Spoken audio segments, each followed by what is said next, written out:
E aí, galerinha, vamos então para mais uma correção de exercícios sobre as nossas três dimensões e os poliedros. Então, na questão 5 nos diz: no estudo que realizamos sobre cubo e paralelepípedo, usamos a representação dessas figuras por meios de desenhos. Embora sejam representações no plano, indicam figuras tridimensionais.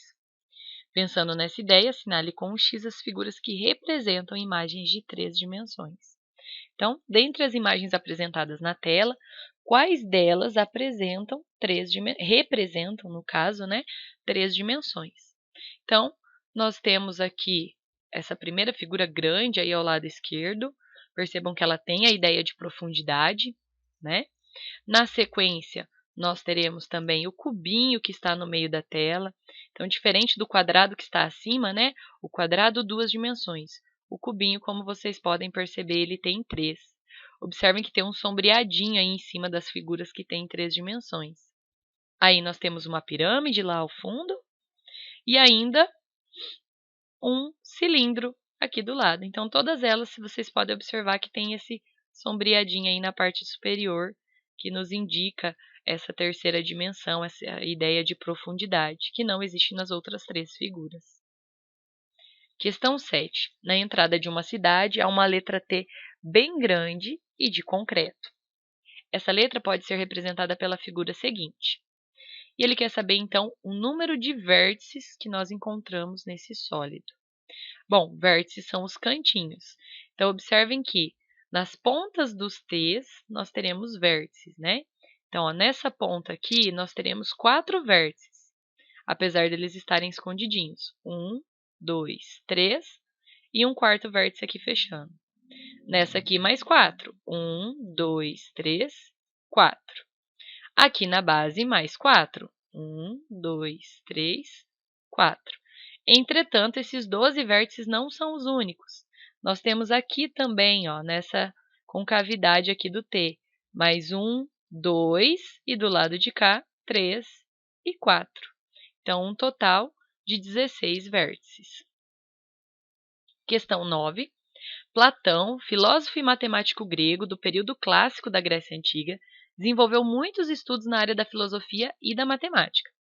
Particularmente no campo da geometria espacial, ele estudou um grupo de 5 poliedros que possuem certas características comuns, sendo chamados de poliedros regulares. Veja as imagens a seguir. Então, aqui nós temos a representação de 5 poliedros regulares que foram estudados por Platão.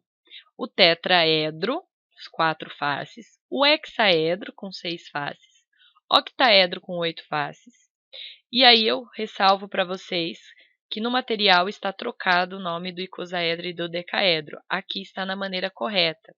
O icosaedro, que tem 20 faces, e o dodecaedro, que tem 12 faces. Eles também são chamados de poliedros de Platão, em homenagem ao matemático que os estudou há mais de 2 milênios. Os poliedros regulares recebem esse nome por causa da regularidade que possuem em relação à forma das suas faces, sendo todas em forma de polígonos regulares. Observando as imagens desses sólidos e a definição dessas figuras, faça o que se pede. Todos os 5 nomes terminam em edro, indicando que sejam poliedros, isso é, formados por faces poligonais. O prefixo de cada nome, de origem grega, indica quantas faces há no referido sólido. Associando com os nomes atribuídos aos polígonos, descubra quantas faces há em cada um deles e complete o quadro seguinte. Bom, então vamos lá. Eu já falei ali na imagem anterior a quantidade de faces. Então, tetra significa 4, edro, faces. Então, ele possui 4 faces. Hexa, 6. Octa, 8. Dodeca. Do é 2 e deca é 10. 2 com 10, 12.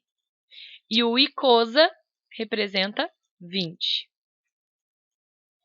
Escreva o nome do polígono regular que forma a face do tetraedro.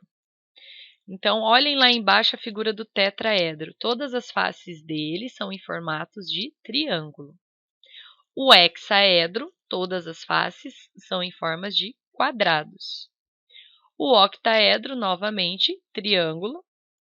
O dodecaedro são pentágonos e o icosaedro também são triângulos.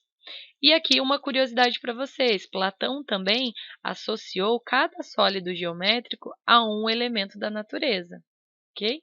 Então, nós temos o tetraedro como fogo, o hexaedro como terra, o octaedro como o ar, o icosaedro como a água e o dodecaedro, que representa todo o universo.